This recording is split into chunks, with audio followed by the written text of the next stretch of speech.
Baby, get in this bed. I got some things I wanna show you. Get in this bed, girl. And I've been waiting all day. Step between your legs. And I've been waiting all day to put it on you. Oh, gonna make your eyes roll back in your head. Please don't hold back, no. As you already know, you're now tuned in to one of the hottest online publications that there is, Vocab Magazine. And I'm your host, Mr. Vocab TV Talik. Sitting to my right, we have the hip-hop R&B extraordinaire, Mr. D. Ellis. Now, there's a lot more to Mr. D. Ellis than just being our art of swag artist, but we're going to get into that a little later. But, talk to us a little bit about yourself and the new project that you're working on. Well, basically, this is your boy D. Ellis, the bad boy of R&B. There's a lot out there that claim that title, but they don't have the history to claim that title. But anyway, I got a new record coming out with Jadakiss called I'm on a Mission.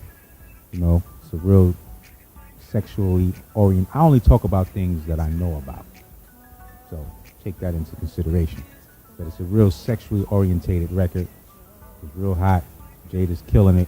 We're about to shoot the video coming January or February. Maybe we might wait till it warms up a little bit, depending on how Jada's feeling about it. But yeah, it's definitely going to be a big record. Yeah, absolutely, and that's going to be going into your new project. But there's a lot more to you, especially going back into the past and things like that. There's a lot of things that you worked on, a lot of artists that you work with, and a lot of people that you work with. Let's talk about some of the singles and videos that you had in the past.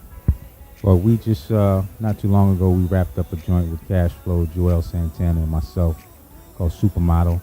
I actually co-manage Cash Flow with Good Money Brothers, so that's one of the situations we did. I got a record with Tia Marie and Montana SB. I'm on the record as well. We did a couple videos for Badio through my company. We did Mama Jones Psychotic video. Ellis Management produced that video, and we were supposed to do the Tia Marie video, but a couple things happened, but hey, it's part of the business, you know what I'm saying? We did a record for Mama Jones dedicated to Jim Jones. We did that for the Love and Hip Hop situation, and he in turn did a record for a group that I was managing called Playboys. He did a feature on their record plus the video. So, we did a few things here and there. Yeah, absolutely. I mean, it's taken away from me being a correspondent Thunder, but I wanted to get into all that myself. But he's basically telling you some of the things that he has done, which you need to do the research and look into Mr. D. Ellis, because you're going to see a lot of things going on. Let's talk about the video that you have out right now, 70,000 views. I mean, you have a big following. Let's talk about some of the things that you did to solidify yourself as an artist for you to have the viewers that you have now. Well, basically, I got a record called Move Your Body Like a Stripper. Mama Jones is in the beginning of the video, and we kind of like just put it out there, not pushing it hard, no marketing strategy, no nothing, just put it out there to get the buzz out there. And I ended up getting 70,000 views in like a month. So it definitely shows that people respect what I do. You know what I mean? So just be working in the past with like Mr. Cheeks and being signed with a record company before, and people have been waiting for my project to come. So once I put that out, that kind of like solidified it, like, okay, people know that I'm serious about what I do and they respect what I do. Yeah, most certainly. So, I could say that, this is more about you, but I do have to throw in there, like I was, reading the story, doing my research on you, and our story is kind of similar, but in reverse. Like, you were born and raised in D.C., and then you grew up here in New York, and it was vice versa for me. I was born and raised in New York, and then I moved out to D.C., but there was a lot of things that, a lot of trials and tribulations that you had to, succumb to even get to this point. Let's talk about, living life in D.C. and then making the adjustment to moving to New York and the reason you came to New York. Well, pretty much, I went through a lot of the struggles that a lot of us go through, coming from the hood. And if anybody know anything about D.C., at one time it was the murder capital. So, I went through a lot out there. We ended up being homeless. My family ended up being homeless. I came here at a very early age. I came here at 14. And I've been on my own since I was 14, still, doing what I had to do in the streets to make my reputation and survive. And, the struggles that we go through as street people. Lost a couple of my family members. 2 of my brothers were murdered in D.C. And I got gunned down a couple times, just being out here in the streets. And I had to figure out a way to how I can turn that around, because I didn't want to be one of those guys that didn't make it to 21. I didn't want to be one of those guys at 25. I'm doing 25 to life. You know what I'm saying? So I had to really change up. One thing I had to do was stay away from DC. I love my family and I love, being a part of my whole family, but I always try to get my family to come up here with me because I live safe. I live in a safe neighborhood, safe area. I make sure my kids live safe, and that's very important. People don't realize that it's one thing to be true to the hood. It's another thing to be true to death. There's a lot of death and a lot of pain in the hood, and we don't work this hard to stay in the hood so something can happen to one of our loved ones. So it's very important to me to keep my family out of the hood. I go to the hood, hey, hi, how you doing? But I'm out of there. I don't try to stick around too much, because all I have from the hood is pain and struggle. So I don't want to constantly be reminded of that. I never forget where I came from, but I don't need to live it every day. Yeah, absolutely. And not to take away from the music, because the music that you put out there is absolutely amazing. It's dope.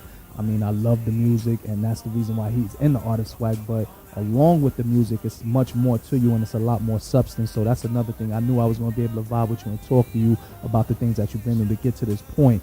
It even goes back to the single that you have out, that you about to put out now with Jada Kiss, called I'm on a Mission. This man is really on a mission. So let's talk about, where you came from and how you was able to turn the tables from such a negative upbringing to how positive it is now. Well, basically, we all been through the penal system. We all been through the struggles of the streets. One thing I never do, I never listen to the critics. I never listen to those who say, oh, you got a record, you can't do this. Oh, you got this, you can't do that. Oh, you black, you can't do this. I never did that. I can never say I can't do something if I didn't even try. So basically, I'm the type of person that anything that I do, anything that I want to do, I'm going to go try to do it. Because if any other color or nationality can do it, there's people that come here from other countries that's doing all kinds of things. Why can't we do it? We here, we have the same opportunities, no matter what your background is. There was no way that I was going to be a guy standing on a corner selling Lucy's. Like, I'm not going to do that. I don't come from that kind of breed. You know what I mean?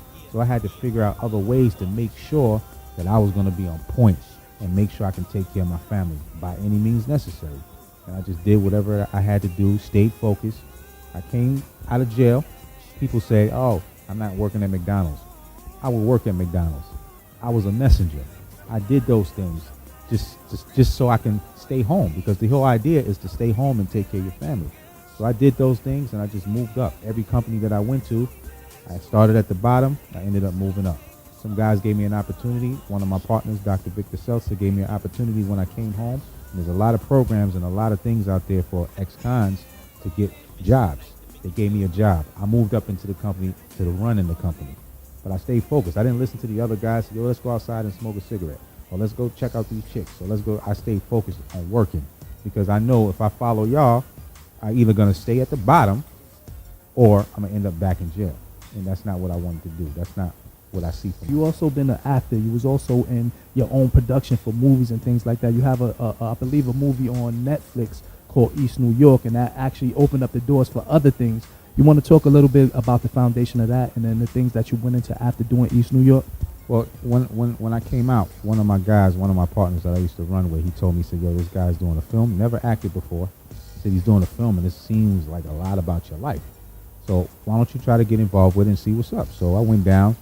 They cast me for the lead character of the role of the movie. We got Remy Martin in there. We got Killer Priest in there. So I did such a great job on that film, which is out on Netflix right now, which has been out on Netflix. I mean, we sold about 55,000 units independently. Like no marketing team, no billboards, no nothing. We sold about 55,000 units of that film. Then I got casted to another movie called Whatever It Takes. That hasn't come out yet, but it should be coming out soon. They had a little legal things they had to take care of with the name, but I think they got that squared away now, and I think that's going to go directly to Redbox. And, if I'm not mistaken, Swizz Beatz is a part of that project as well? Well, Swizz Beatz was a part of Cash Flow's project that I co-managed with Good Money Brothers, and it's a movie that they did called Prince of Harlem. Prince of Harlem is getting ready to drop. I'm in that film too. I got a small role. I played like a killer in the film. but it's kind of like true to life of what Cashflow went through. He went through a little situation where somebody tried to pin a murder on him. So I played the guy who tried to pin the murder on him, who did the murder. So it's a real true to life story. It's not like, oh, they made this up. No, people that know Cashflow in his situation know he got locked up for it and everything. He went through a lot of trials and tribulations behind it. So we definitely touch base on a lot of, the foundation behind D. Ellis and the things that you're doing. So let's, fast forward into 2013, because we're in the 2013 right now. Tell us some of the endeavors that you're looking to do to accomplish with everything that you're working on with your management company, with your production team that you have as well, and everything else in all aspects.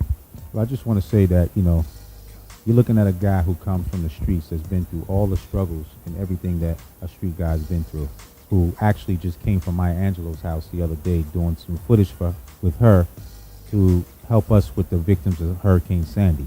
Now, I say that to say this. Don't let anybody tell you that you can't do anything, because, like I said, we went to her house. This is not like we got footage from somebody else or researched it online. We got the footage. We went to her house and got the footage. So we got the management company, Ellis Management. We have Pink Blush Hair, and we have Intersections of the Triad, which is a not-for-profit organization that helps a lot of people with disparities, whether it be AIDS, HIV, cancer, whatever it is. We are an organization that gives back to those situations. So Ellis Management manages not only people, but we manage companies. So Ellis Management manages all the companies that I just mentioned. So in 2013, you're going to see a lot more stuff going on. You need a house, you need an apartment, contact Ellis Management too. So those are another thing that we have a lot of things going on in 2013. I got a couple other movies that I'm negotiating some deals with out in California. I'll probably be gone for like 6 months. I'm not going to say what they are right now, but they're pretty big.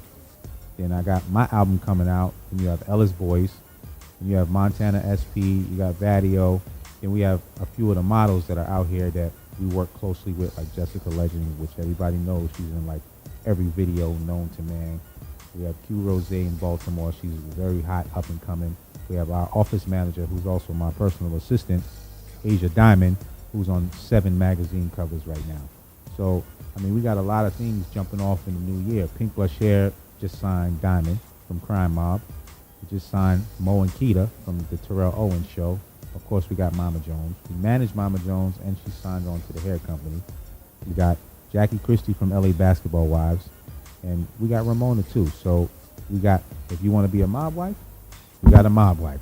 If you want to be an older lady, but be true to the hood and not playing no games with your son, we got Mama Jones. Then we got Jackie Christie, who's the LA Basketball Wives, who's in the entertainment world and all that. So, we got a piece of flavor for everything and everybody. So, Ellis Boys, they rappers. Montana SP, the rapper. I come with the hip-hop R&B. I keep it true to the street, because I don't know how to really talk too much about your roses are red and violets are blue. No, I'm coming at you direct with the way that I bring my lyrics across. You know what I'm saying? So, and I think that's missing out here in R&B. A lot of people, of course, Chris Brown is hot, Trey Songz is hot, all these guys are hot, but they're not really street guys. And I'm coming from the street guy perspective, like this is what we like to talk about too, even though I sing. You don't have to be 50 Cent to be from the street. You know what I mean? You don't have to rap about or sing about guns and all that to be from the street, but my approach is very direct. I'm glad we had the opportunity to sit down and talk to you. But, for all of the new fans and followers, I'm pretty sure you have your own big following, which we know for certain. But for the people that's looking at Vocab magazine and want to get more in tune with you, why don't you open up your social platforms, websites, and things of that nature, so they can, dig deeper and look more into D. Ellis as an artist and as a manager and everything else that you mentioned. Well, you can follow me on Twitter. Follow me personally, D. Ellis, a.k.a. Ra, R-A, D-E-L-L-I-S, A-K-A-R-A. That's to follow me. You can follow the management company, Ellis Management, at LSMGMTUS. You can follow Pink Blush Hair at Pink Blush Hair. You can also look at the website, which is www.lsmgmtus.net. So anywhere you go, you're going to see Ellis Management there, no matter where you go. And we also do a lot of things with Get At 'Em girls. We featuring them a lot on the website. We got like a little Oh So Bad, and they're going to throw us a couple more girls to feature on the website. That's another thing we do. we feature people who are making moves, that are making moves in the same direction that we're moving in. So we have like a partners link on our website where people can go to and say, okay, well, they're affiliated with them. And, you know, we do that too to give people a bigger platform. So we're doing that as well. Yeah, so Vocab Magazine definitely want to say a big shout out to Get At 'Em Girls. Also Jessica Legend, who was our diamond about 2 issues ago, but we already know you, Jessica, so we definitely want to throw that platform out there. And we definitely want to say thank you for inviting us into your home. As you can see, it doesn't look like a home, it looks like a museum. But we want to say thank you for inviting us in, and we definitely want to let you know that you have to get more in tune with D. Ellis as an artist, and therefore mention the other things that he's into as well. You have the links, you have the connect. Vocab Magazine, where beauty, swag, and fashion is always a lifestyle for Mr. Vocab TV and D. Ellis. We just want to make it yours. Until next time, deuces.